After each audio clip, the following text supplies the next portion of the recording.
Então eu queria falar sobre a vida e obra do Padre Inteiro, a importância que ele teve na restauração dos estudos místicos na Espanha e depois, por causa dele, em toda a igreja, né?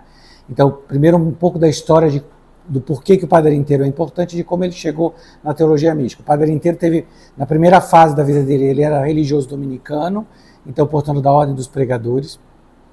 Na primeira fase da vida dele como dominicano, ele tem na juventude ele ainda tem um fato que o marca, que é a quase total surdez.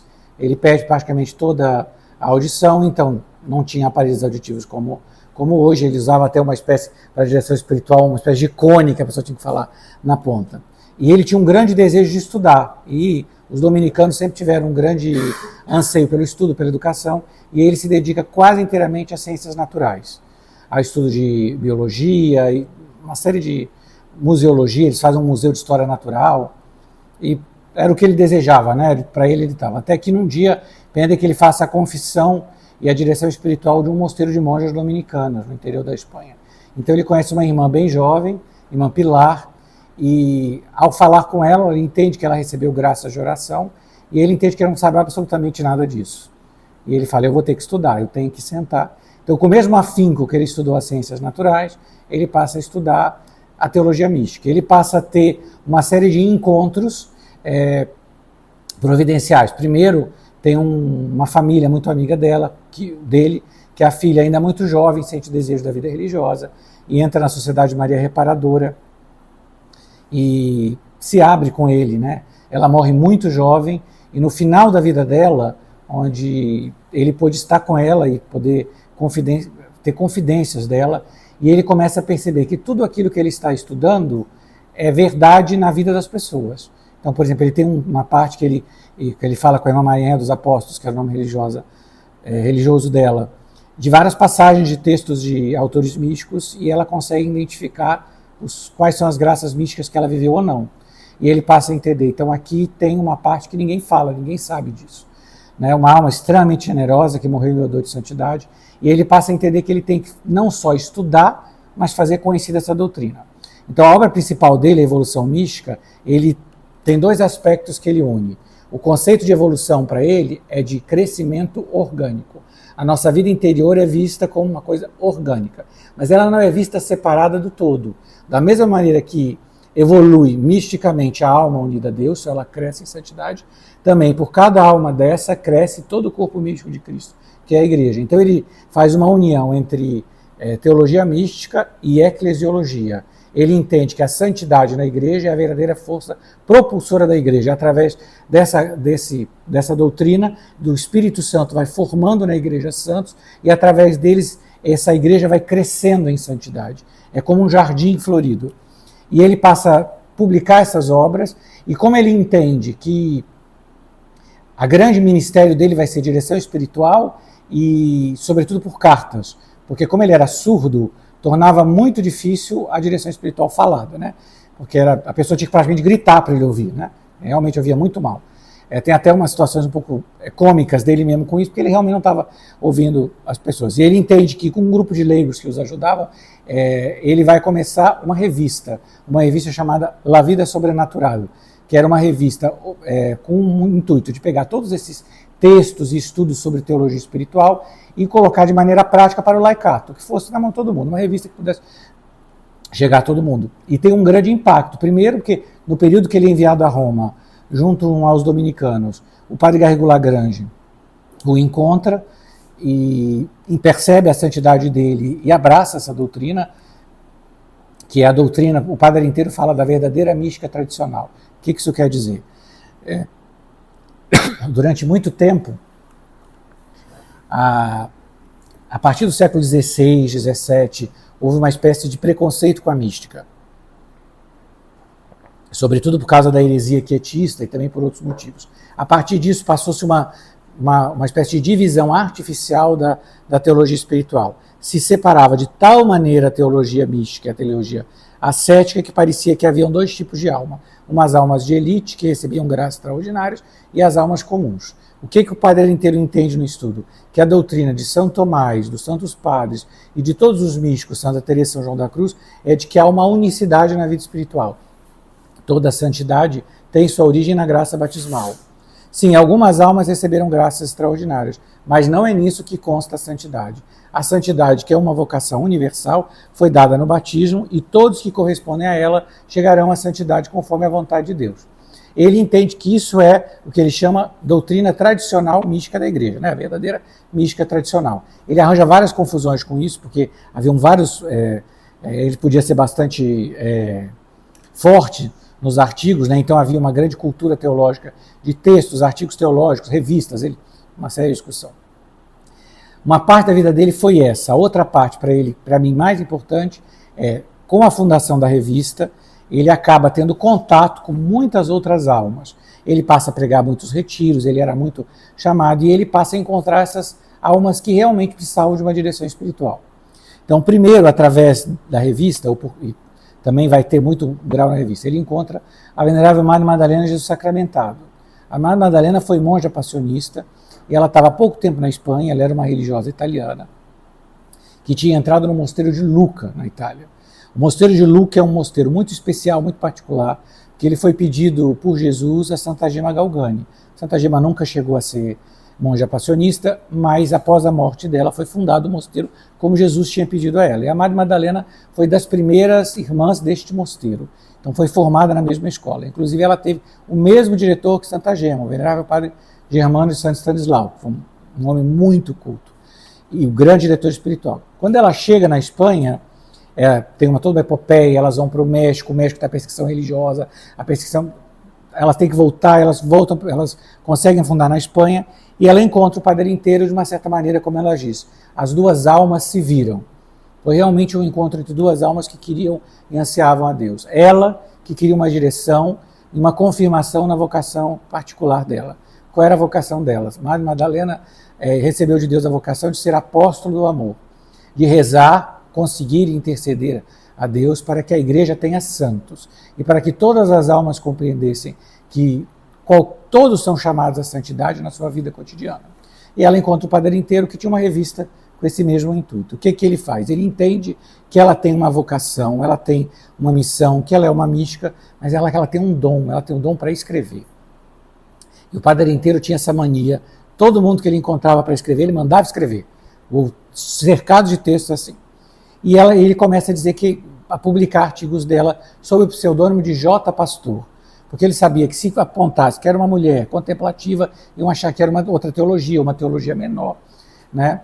Tanto é que durante toda a vida da Madre Madalena, a Madre Madalena só morreu em 1960, ela escreveu sob o pseudônimo de J. Pastor. As pessoas achavam que era um padre, tanto é que até o fim escreviam pedindo conselho para ela e ninguém sabia o nome dela, era completamente secreto. E com a revista, eles conseguem realmente divulgar esse conceito da vocação universal à santidade. Aí o Padre inteiro tem um segundo momento, que é o encontro no mosteiro de monjas clarissas, com a venerável Madre Amparo do Sagrado Coração, que era uma religiosa muito jovem, que tinha recebido de Jesus uma vocação de fundar um mosteiro de monjas clarissas dedicado ao Sagrado Coração de Jesus. Aí começa a parte engraçada, que o Padre inteiro, que era dominicano, vai fundar um mosteiro de monjas clarissas, não de monjas dominicanas, onde ele está enterrado hoje, né? Ele vai aconselhar lá, a Madre Amparo, conhecida como a estigmatizada de Canta la Piedra, que é o nome da cidade onde ela viveu, e ele vai ser esse grande divulgador. Para ele, a vocação universal à santidade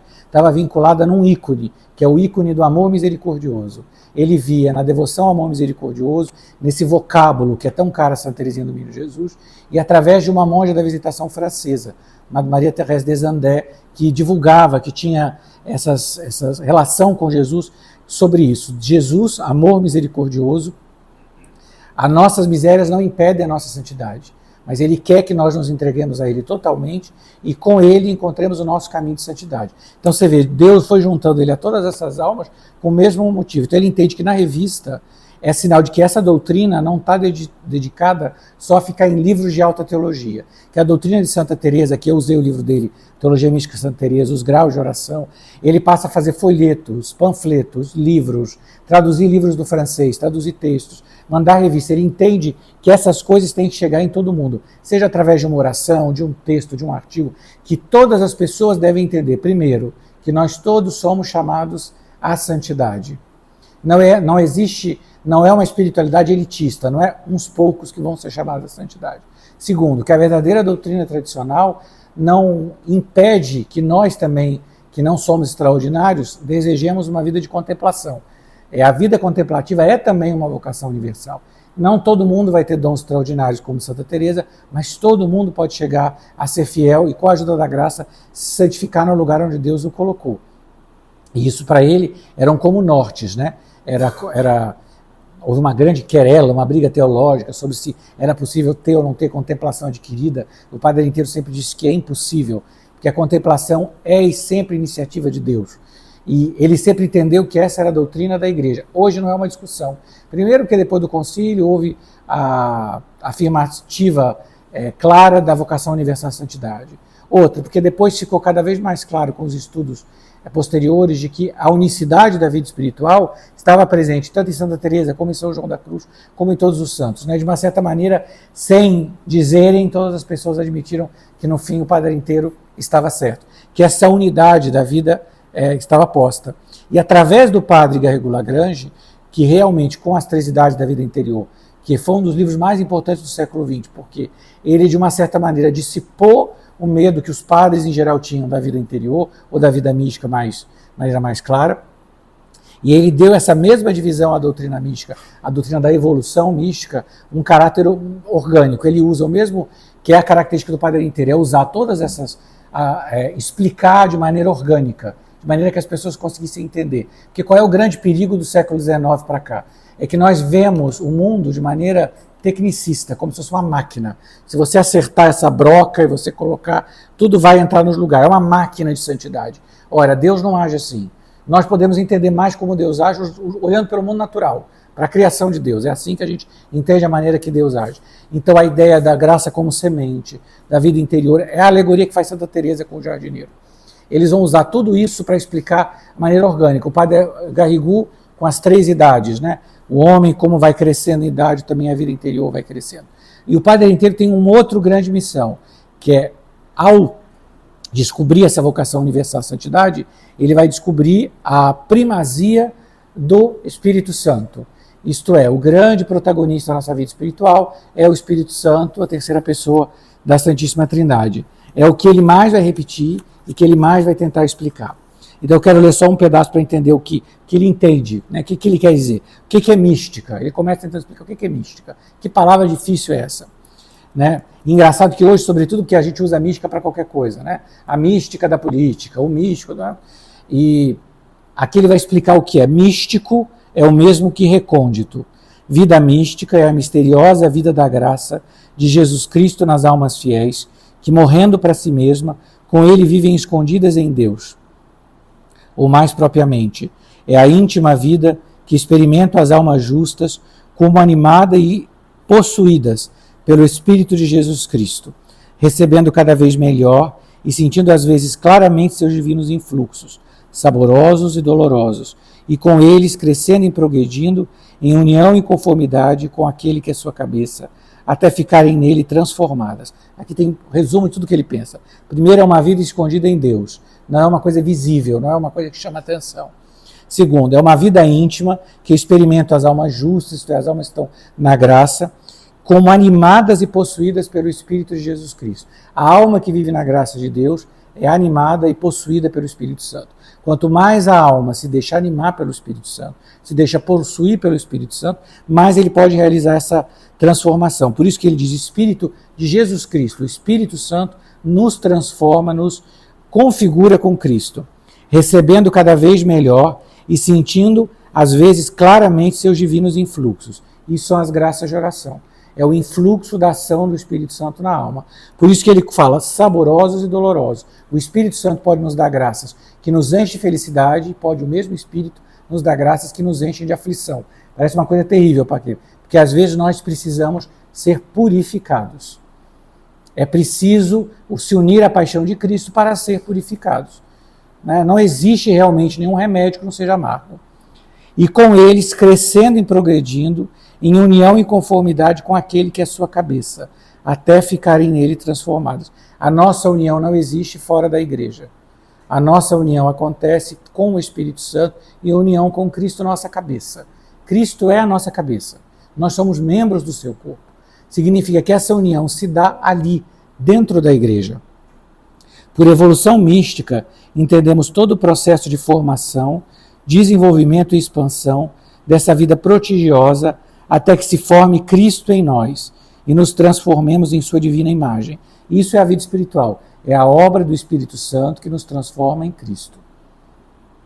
Cristo Jesus vive nas almas. Então, o Evangelho para nós não é uma palavra do passado, é uma realidade atual em cada uma das almas, em cada santo que vive no seu tempo. Essa vida pode viver-se inconscientemente, como vive uma criança a vida racional, ou propriamente humana, e assim a vivem os principiantes, e em geral todos os que chamam simples ascetas. Isso é, você pode estar na graça e viver a vida de Deus inconscientemente. Como uma criança pequena que ainda não entrou na vida da razão, não entende plenamente, racionalmente a obra, ela vive inconscientemente a sua experiência, nós vivemos inconscientemente a nossa vida cristã. É como se fosse algo que não passa da nossa consciência, a gente ignora completamente. E pode-se viver também conscientemente uma certa experiência íntima dos misteriosos toques e influxos divinos e da real presença vivificadora do Espírito Santo. Essa é o que nós chamamos de um místico. O místico é no momento que esse dom do Espírito Santo, essa presença, essa ação, se torna consciente. Eu passo a entender, compreender e cooperar. Aí já não é uma coisa inconsciente, passa a ser uma vida para mim, passa a ser vital. E assim costumam viver a generalidade das almas muito aproveitadas, que já chegaram ao perfeito exercício das virtudes, e também outras almas privilegiadas, a quem Deus livremente escolhe desde muito antes, para levá-las mais rapidamente, como em seus braços, por vias extraordinárias de contemplação infusa. Tem almas que chegam, como nós, no nosso esforço de cada dia, tem almas que Deus escolhe desde a infância para uma missão. A gente vê isso na vida de vários santos, desde muito pequeno, a pessoa recebeu um dom. Ele não teve virtude? Não teve que cooperar, teve que cooperar. Mas Deus o levou como nos seus braços. Porque tem vários tipos de vocação. Mas nem todo mundo tem a mesma vocação. As almas que assim vivem, mais ou menos conscientemente da vida divina, costumam chamar-se místicas ou contemplativas. Místicas, por razão da íntima experiência que tem dos ocultos mistérios de Deus. Contemplativas, porque seu modo de oração habitual costuma ser essa contemplação que o próprio Deus amorosamente infunde em quem quer, quando quer e como quer. Aqui é uma coisa também difícil. Na nossa vida comum, a gente gosta de achar que tudo é como eu quero, quando eu tenho direito, eu vou poder fazer. Aqui não tem nada disso. Deus dá como quer, quando quer, para quem quer. É por isso que uma das coisas mais tristes para ter é ter inveja da graça dos outros. A gente ficar, o fulano recebeu uma graça, eu não recebi. Louvado seja Deus. Deus dá quando quer e para quem quer. Só Ele sabe as finalidades das graças.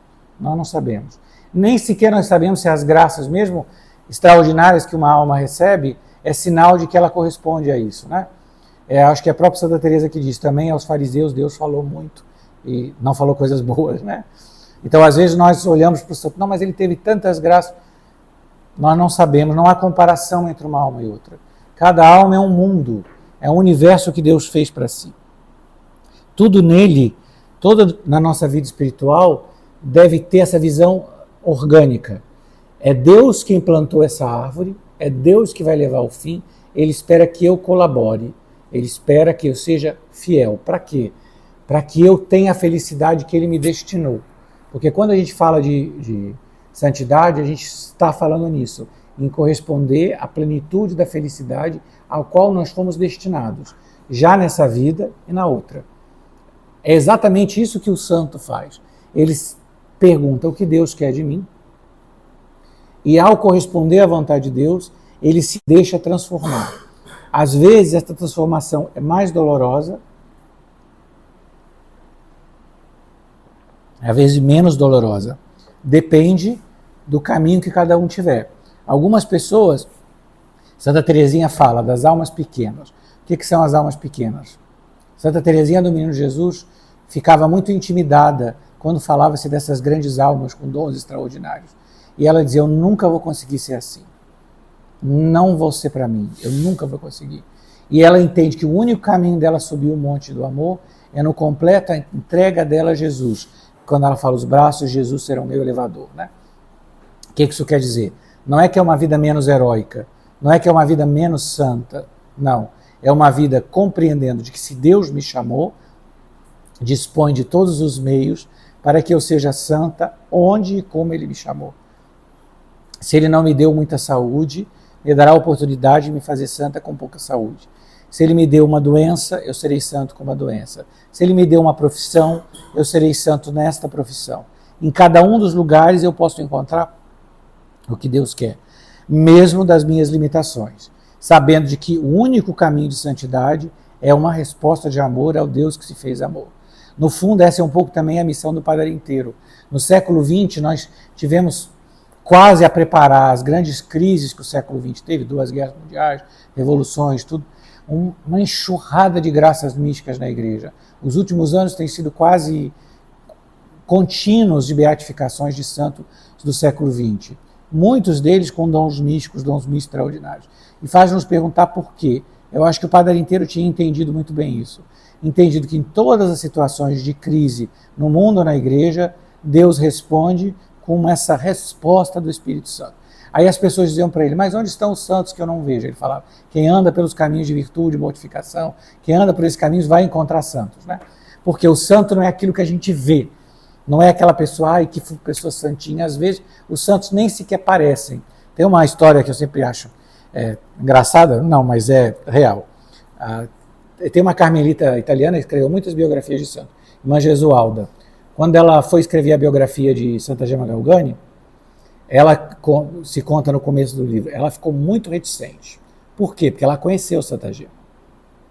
Elas moravam na mesma cidade, elas frequentavam as mesmas paróquias, e ela, inclusive, conheceu e ficou amiga das irmãs de Santa Gema. A gente fala irmãs, essas irmãs da família Giannini, que acolheu, né? E ela achava Santa Gema, vou falar em coisa, sem graça. Achava a menina bem sem graça. As Giannini não, inclusive, isso eu vou dizer, a Eufêmia Giannini, que agora é venerável, fundadora das Irmãs de Santa Gema, visivelmente era uma mulher com um monte de talento. Santa Gema não era assim. Ela era muito tímida, retraída, ela tinha toda aquela experiência espiritual fechada dentro dela, e ela queria ser monja e não podia. E toda vez que ela via Santa Gema, ela falava, gente, desculpa, mas não... E ela lutou muito a fazer a biografia até que ela tenha essa confirmação interna. E ela dizia, eu sentia muito bem quando elas estavam perto, mas eu achava que era pela simpatia das irmãs. Depois eu descobri que é pela santidade da Gema que eu nem dava nenhuma bola. Então não é o aparente. Não é. Uma pessoa, ela era uma pessoa comum. Né? Ela era simpática, mas eu não acho nem que ela era tímida. Eu acho que a situação deixou ela retraída. Né? Ela ficou uma pessoa bastante retraída. Eu acho que ela tinha muito medo. Não, a palavra não é medo. Quando Deus começou a dar muitos dons extraordinários a ela, a vida comum se tornou bastante complicada para ela. A visão do anjo da guarda, ela passa, aquilo é realmente impressionante para ela. Ela vive com muito intensamente. Para os outros, ninguém está sabendo disso. Para os outros, é aquela mocinha vestida de preto ali, gente. E por que eu gosto dessa história? Porque a gente gosta de imaginar, se eu conhecesse Santa Teresa, eu ia achar ela uma boa pessoa. Talvez você nem gostasse dela. Nós temos santos na igreja que nem sequer se davam, vivendo no mesmo tempo. Uma das características da purificação que precede a sétima morada é a perseguição dos bons. Não quer dizer que quem está te perseguindo é mau. Não quer que é o pecador, é a pessoa boa. Ela pode estar querendo, inclusive, a glória de Deus. Muitos santos tiveram essa dificuldade enorme para a aprovação de obras, sofreram muito durante a vida. São José de Calazans, nossa, quantos? Né? Mesmo Santa Teresa sofreu muito para conseguir o começo da obra, enquanto ela sofreu na prisão de São João da Cruz. E depois da morte dela, o quanto sofreu o padre Graciano da Mãe de Deus, que foi diretor de Santa Teresa nos últimos anos e que sofreu todas as amarguras possíveis para continuar a divulgação de Santa Teresa. Muito. Né? Talvez as pessoas que mais sofreu por causa de Santa Teresa. Ele realmente foi o grande divulgador dela e ele merece realmente mérito por isso. Às vezes ser fiel é muito difícil no mundo, não quer dizer que vai ser. É a vida. A diferença toda, eu volto a dizer, é nessa ação misteriosa do Espírito Santo. É a escolha que a gente faz entre viver a nossa vida interior inconscientemente, nos destinando a ficar sempre nanicos, nunca crescer. O padre Garrigou Lagrange diz que na vida interior, quem se recusa a viver as purificações que Deus manda vai ficar sempre pequenino, nanico. Igual a pessoa que não passa, que não passasse pela puberdade. Vai crescer nunca. Não vai passar. E é o que acontece com a gente, porque essa é uma das... O livro Evolução Mística segue um livro do Padre Inteiro chamado Questões Místicas. Nós ainda não temos em português. Uma das questões que ele responde é que perguntava para ele, se é assim, se é para todo mundo, se todo mundo recebe, por que tão poucas pessoas chegam à vida mística, ou à vida de união com Deus? Aí ele fala, primeiro que a primeira cruz que aparece está todo mundo correndo. Na primeira vez que Deus pede de nós uma pequena fidelidade, eu nem falo uma fidelidade difícil não, é aguentar um dia de secura espiritual. Estou indo fazer outra coisa, vou ver, colocar meu fone de ouvido, vou fazer outra coisa, vou para Gandai, o que for, aqui eu não vou ficar. Então ele falou, não é que a graça não seja dada, é que as pessoas simplesmente não se dispõem. Ele também falava que nós chegamos num tempo em que as pessoas, por falta de formação, por falta de catequese, nem sequer sabem dessas realidades. Ele fala, né, da habitação do Espírito Santo na alma em graça. Quantas pessoas foram batizadas e vivem uma vida, vamos dizer, correta, não sabem que Deus mora nelas. São muitas, né? Não sabem que a nossa vida, que nós fomos destinados a essa vida de união com Deus. Nunca ninguém disse para elas, né? Uma parte desta divulgação que o Padre Inteiro faz, com livros, artigos, né? Os artigos da Maria Madalena do Sacramentado foram publicados, é um catatal enorme, foram publicados com o nome A Santidade é Amor. E essa era uma coisa que ela repetia muito nos artigos, que é um pouco o centro disso. Porque a santidade está no crescimento e no transbordar da caridade. O que é essa caridade? Caridade aqui não é caridade com o irmão, fraterna, é amor de Deus. É a caridade que o Espírito Santo derramou em nossos corações. É a maneira que quando a gente cresce na virtude, vai crescendo a graça e vai crescendo o amor. E vai crescendo o amor. A maneira com que ele cresce, mais ele transborda. Aí está a santidade.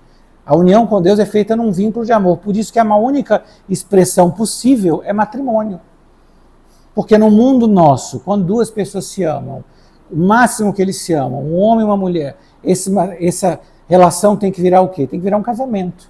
Senão é um amor que não se completou. Ficou ali tolhido. Da mesma maneira, para expressar o mistério de amor com Deus, tem que ser um matrimônio. Não teria outra palavra para definir. Até porque no matrimônio se divide tudo. Se divide contas, dificuldades, cruzes, o leito nupcial, se divide tudo é em dois.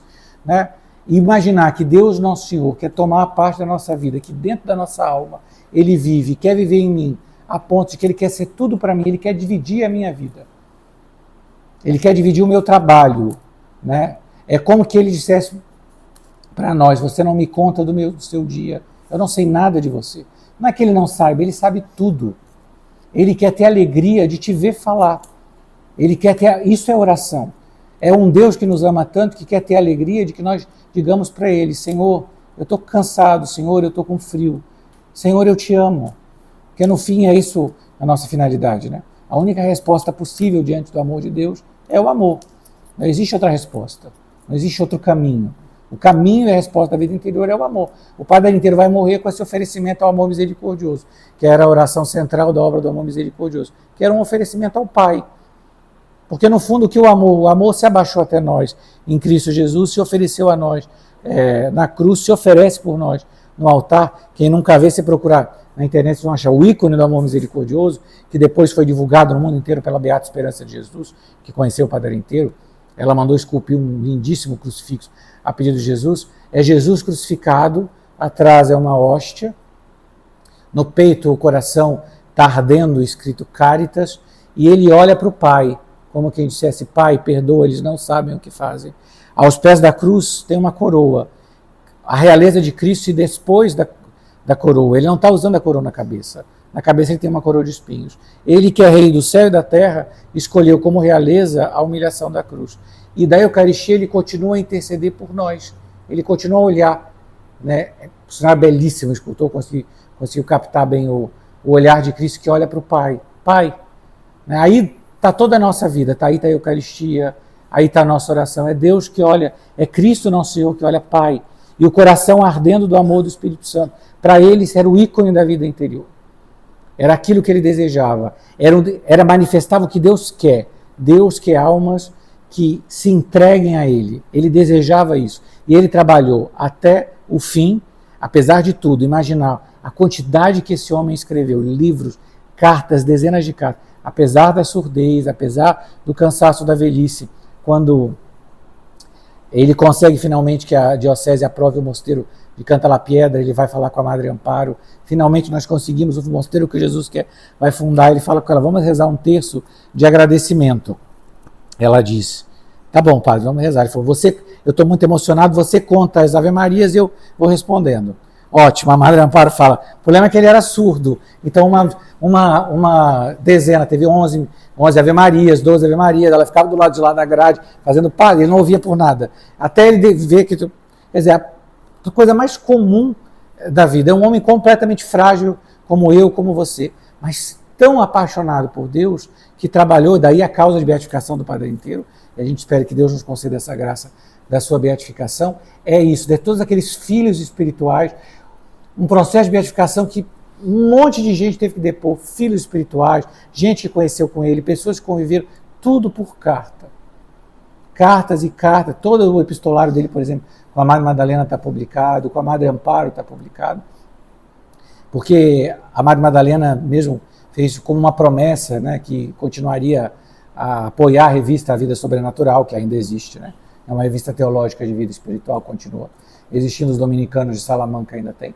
Quer dizer, a obra dele não acabou. E ele continua com esse desejo. E para mim é importante isso. Não é algo para uma elite, é para todo mundo. Eu sei que às vezes é complicado. A linguagem pode ser muito difícil. Santa Teresa não tem uma linguagem fácil. Mas o que o Padre inteiro nos interroga?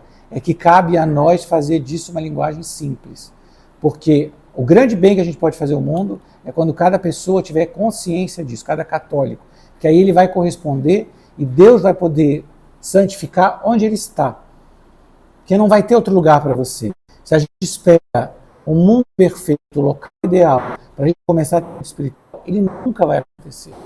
Santa Teresa fala o quanto ela lutou para começar a vida de oração e ela já era monja de clausura. Não tem como ter uma vida como essa. Nós vamos depender. Então, assim, quando os meus filhos crescerem, quando a vida estiver mais fácil, não, começa.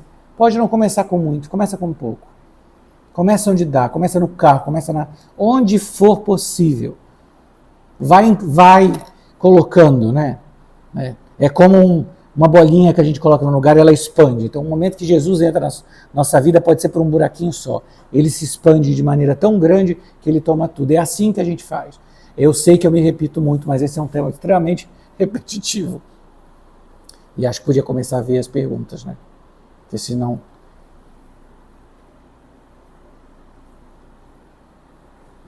E agora não tem pergunta nenhuma, beleza. Só comentar aqui, nós temos um grupo aqui, né? Só fazer o comentário que uma boa parte das pessoas que estão aqui fazem parte de um grupo de estudo. Nós temos aí neste ano, aí seguido aí no caminho aí, né? E como que está sendo bom ouvir o senhor falando, e parece que está tudo se encaixando, tudo aquilo que a gente vem estudando neste ano, né? E reforçando tudo aquilo que a gente vem estudando, mas reforçando com uma clareza ainda maior e mostrando a prioridade em todo esse caminho que a gente está fazendo, né? O que é a prioridade em cada dia nosso, né? Bom, só tenho a agradecer a sua presença aqui. Eu queria lembrar de fazer uma propaganda, senão vou esquecer de fazer. Já pode fazer, por favor. Não, quem quiser, eu estou fazendo um curso. Vocês podem entrar no meu Instagram, lá tem o link, né? José Eduardo Câmara. Eu estou fazendo um curso de formação. Todas as terças-feiras as aulas são online, mas a pessoa pode assistir depois, pode assistir as que já passaram, pode começar a hora que a pessoa quiser. O curso vão ser 13 escritoras místicas que contribuíram para a nossa vida espiritual. Nós começamos em Santa Clara, já passamos Santa Gertrude, Juliana de Norris. Essa semana vamos a Santa Camila Batista de Varano, que é uma escritora mística que Foi chamada a contemplar as dores mentais de Jesus na sua paixão. Ela tem uma obra escrita com esse nome. Ela era monja Clarice. Nós vamos passar por todas essas místicas do século XVII, XVIII, XIX até o século XX. Cada uma dessas mulheres escreveram porque elas tiveram dentro do grande quadro uma missão específica. O Padre Arinteiro explica isso. Cada santo, cada escritor místico desse teve luz específica sobre um aspecto, porque ele devia iluminar a teologia mística da igreja em um aspecto. Então Santa Teresa fez tudo orgânico, claro com as moradas. São João da Cruz pôde falar das purificações. Santa Teresa fala pouco delas. São João da Cruz fala em detalhes. Alguns santos puderam falar das relações íntimas da alma com a Santíssima Trindade. Outros do caminho da pequena via, como Santa Teresinha. Então, estudando cada mística dessa, a gente vai vendo como cada um tem um aspecto que lhe chama. Por exemplo, nós estudamos semana passada e me marcou muito em Juliana de Norwich, que é uma mística inglesa, que é o aspecto da alegria. Ela repete inúmeras vezes, Jesus lhe diz, a alegria de Cristo somos nós. Vocês só têm alegria em mim, a minha alegria são vocês. Né? Cristo tem a plena alegria, por quê? Porque ele fala, se eu pudesse sofrer por vocês, mais eu sofreria mais. O amor só encontra alegria no dar. E Deus tem, em Cristo, a alegria dele é nos ter. Quando nós correspondemos ao amor de Deus, é a plena felicidade de Cristo. Porque ele nos faz felizes. Quando você é feliz, eu sou feliz.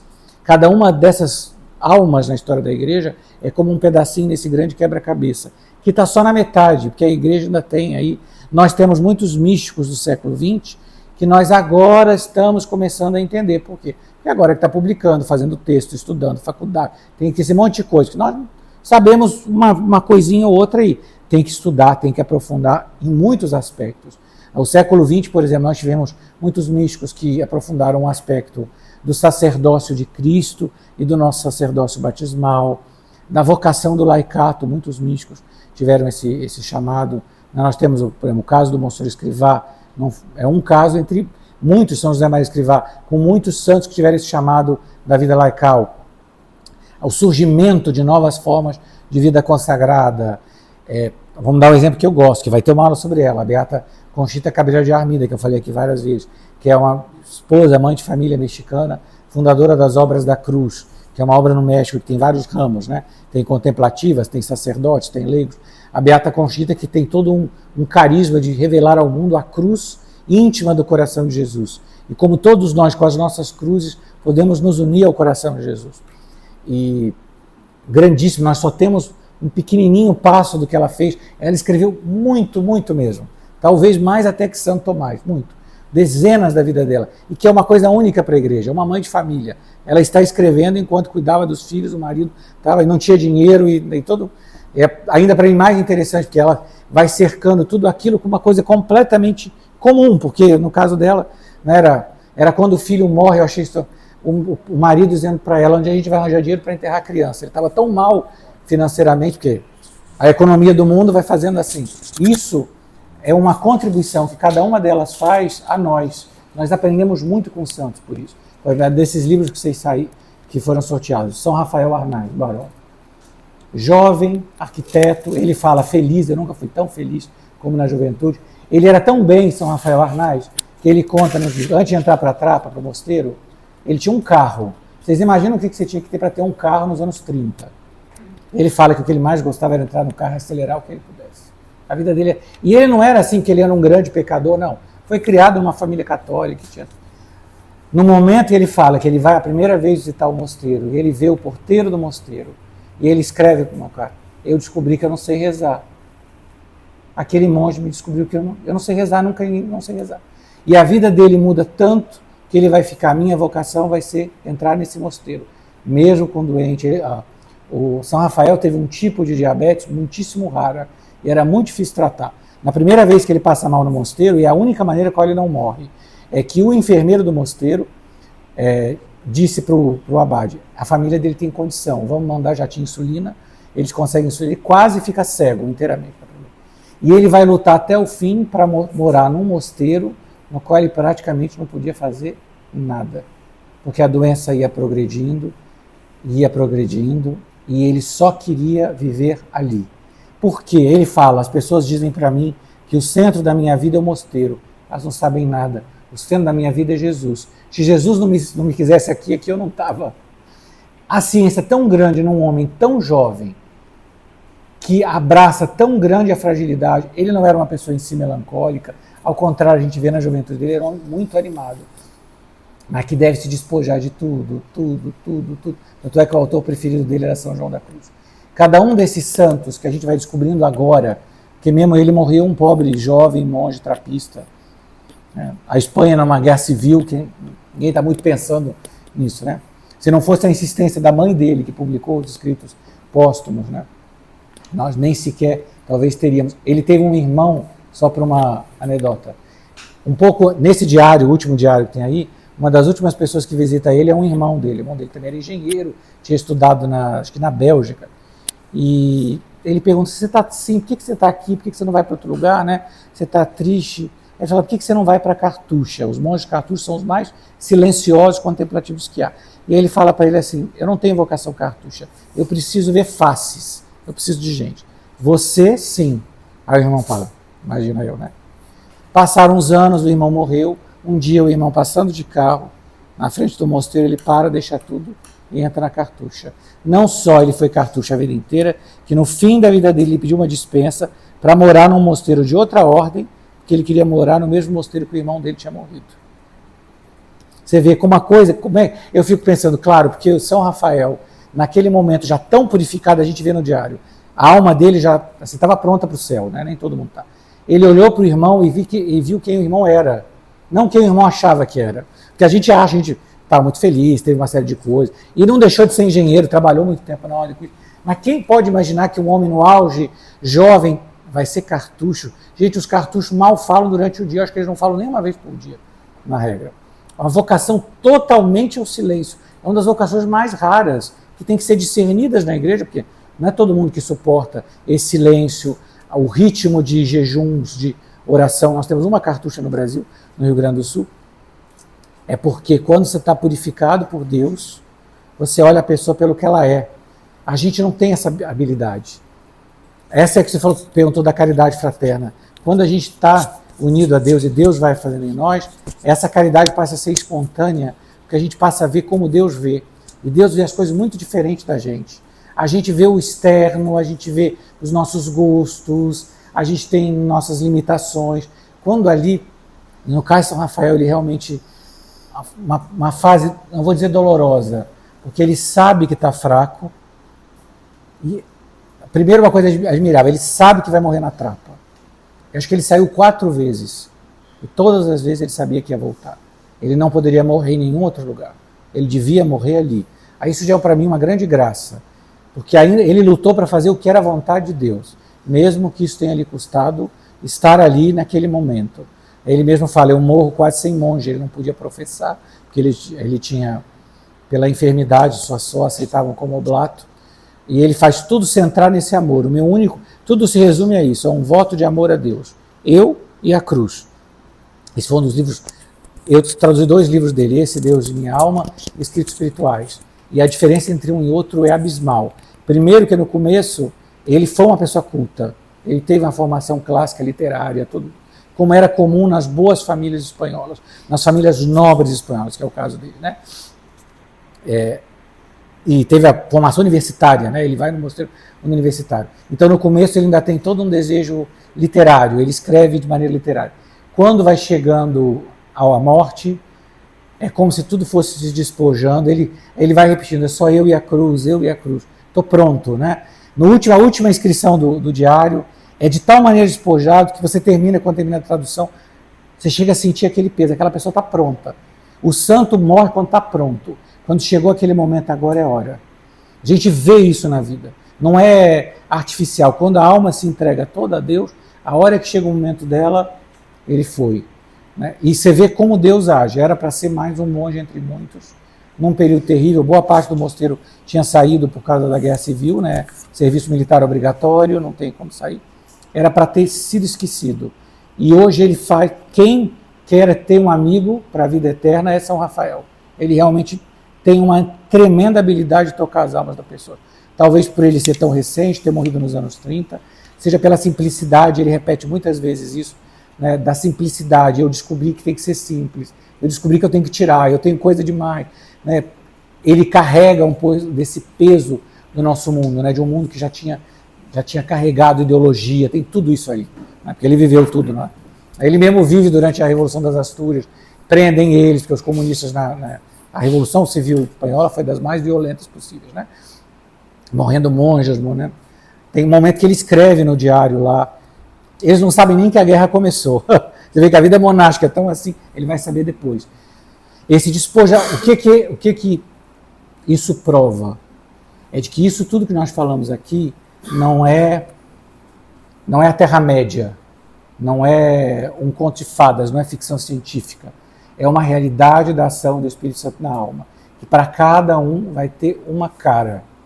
Todas serão a face de Cristo, mas cada um vai ter uma faceta diferente. E o silêncio, a oração e tudo isso serve para quê? Para a gente se deixar modelar. Para mim, a sua nunca vai ser o do outro. E esse é outro comentário. Não olha, não fica se comparando. O outro está mais rápido, o outro está menos rápido. Você não sabe. Ninguém sabe. Nem o fulaninho do lado sabe.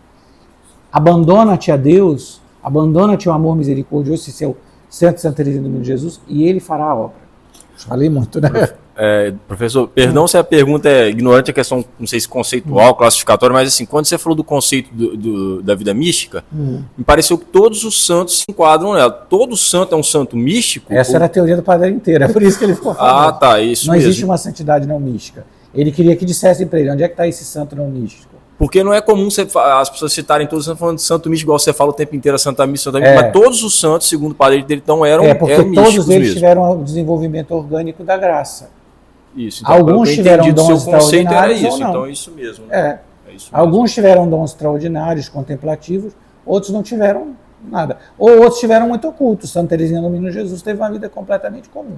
Porque não era muito comum assim, a gente ouvir as pessoas quando vão falar sobre o santo, falar o santo não, e era isso que o Padre inteiro dizia, se escondeu, porque se achava, se tinha, sobretudo no século XVIII, XIX, com a heresia quietista, de que falar isso para as pessoas poderiam levá-la por um caminho espiritual danoso.